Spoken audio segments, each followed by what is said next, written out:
आज का हमारा विषय रहेगा नागरिकता। अ, किसी भी देश में निवास करना और नागरिक होना दोनों भिन्न भिन्न चीज़ें हैं। एक व्यक्ति जो नागरिक है उसको कुछ विशेषाधिकार प्राप्त होते हैं, जबकि सामान्य निवास करने वाले व्यक्ति को वे विशेषाधिकार प्राप्त नहीं होते। भारत में भी जो व्यक्ति नागरिक हैं उनको कुछ विशेषाधिकार प्रदान किए गए हैं। अब एक नागरिक है, एक विदेशी है। विदेशियों में भी दो कैटेगरी बनाई गई है। एक मित्र राष्ट्रों से संबंधित विदेशी व्यक्ति और एक शत्रु राष्ट्र से संबंधित विदेशी व्यक्ति। जो मित्र राष्ट्र से संबंधित विदेशी व्यक्ति हैं उनको कुछ संरक्षण प्राप्त हो सकते हैं, परंतु जो शत्रु राष्ट्रों के विदेशी व्यक्ति हैं उन पर कुछ प्रतिबंध या कुछ जो संरक्षण दूसरे देशों के व्यक्तियों को प्रदान किए जाते हैं उनको प्रदान नहीं किए जाते। उदाहरणार्थ, संविधान के अनुच्छेद 22 के अंतर्गत गिरफ्तारी के विरुद्ध संरक्षण विदेश के ऐसे राष्ट्रों जो मित्र राष्ट्र हैं उनके व्यक्तियों को प्राप्त है, न कि शत्रु राष्ट्र के व्यक्तियों को। भारतीय संविधान में भारत राज्य के जो नागरिक हैं उनको कुछ विशेषाधिकार प्रदान किए गए हैं। अनुच्छेद 15 के अनुसार धर्म, जाति, क्षेत्र, जन्म स्थान, लिंग आदि के आधार पर किसी व्यक्ति के साथ कोई भेदभाव नहीं किया जाएगा। इसी प्रकार अनुच्छेद 16 के अंतर्गत जो कि रोजगार से संबंधित है, वह विशेषाधिकार भी भारत के नागरिकों को प्राप्त है। अनुच्छेद 19 जो स्वतंत्रता से संबंधित है, उसके अंतर्गत विचार और अभिव्यक्ति की स्वतंत्रता, समुदाय बनाने की स्वतंत्रता, सभा करने की स्वतंत्रता, आने जाने की स्वतंत्रता, निवास की स्वतंत्रता, ये सभी भारत राज्य के नागरिकों को संविधान द्वारा प्रदान की गई। शिक्षा और संस्कृति के संबंधित विशेष अधिकार अनुच्छेद 19 और 30 के अंतर्गत जो प्रदान किए गए हैं वो भारत राज्य के नागरिकों के लिए है। इसी प्रकार चुनाव लड़ने का अधिकार, मतदान करने का अधिकार भारत राज्य के केवल नागरिकों को प्राप्त है, दूसरे निवासियों या विदेशी व्यक्तियों को प्राप्त नहीं है। इसी प्रकार कुछ पदों के लिए चुनाव लड़ने का अधिकार केवल और केवल भारत राज्य के नागरिकों को प्राप्त है। राष्ट्रपति, उपराष्ट्रपति आदि पदों के लिए।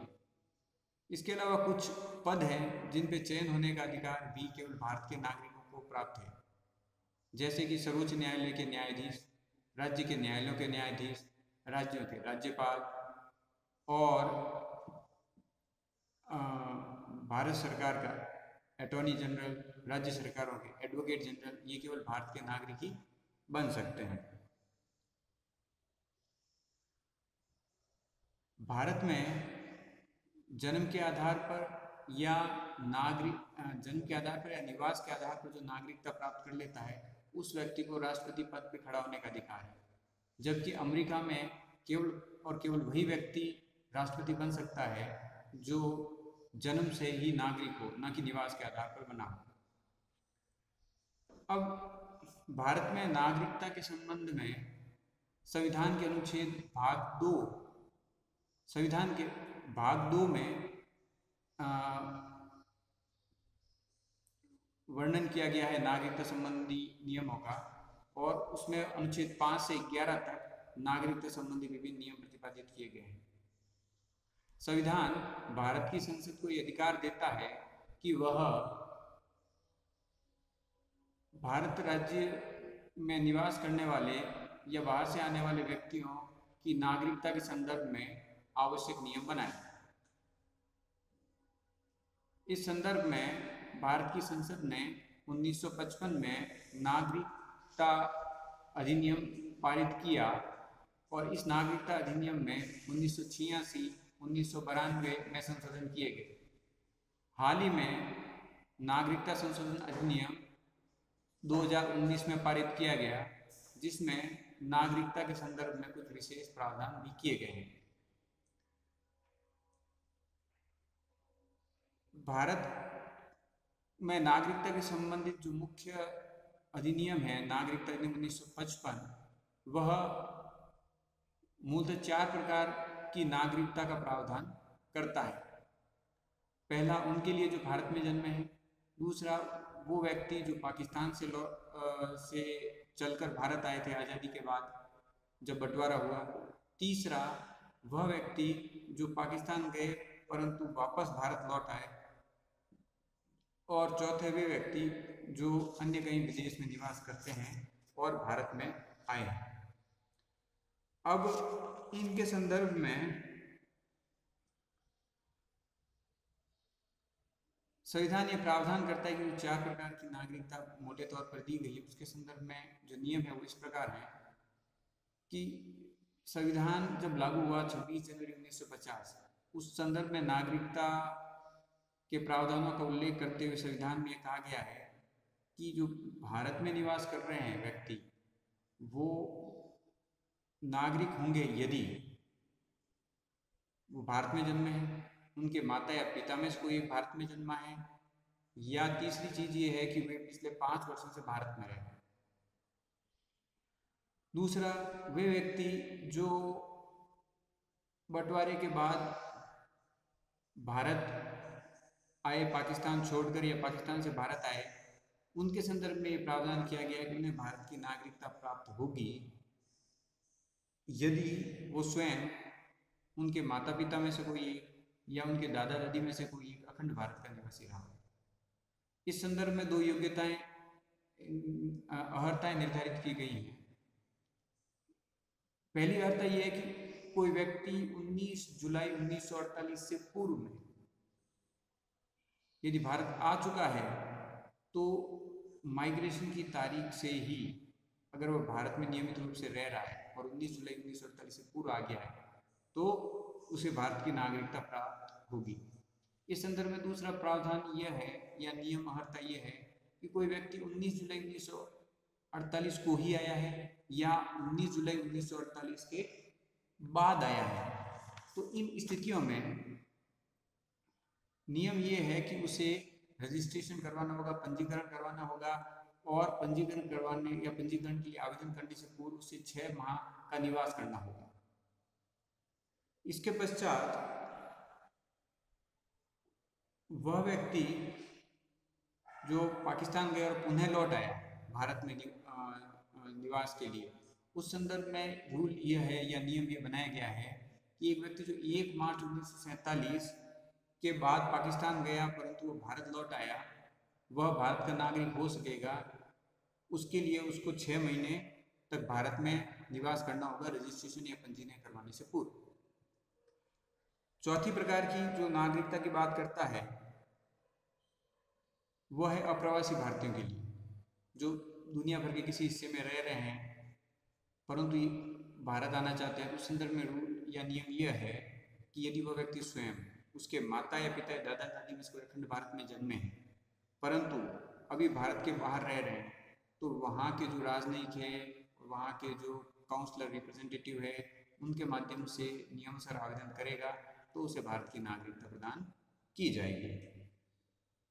अतः पुनः दोहराते हुए 4 प्रकार की नागरिकता का प्रावधान 1955 के अधिनियम में किया गया।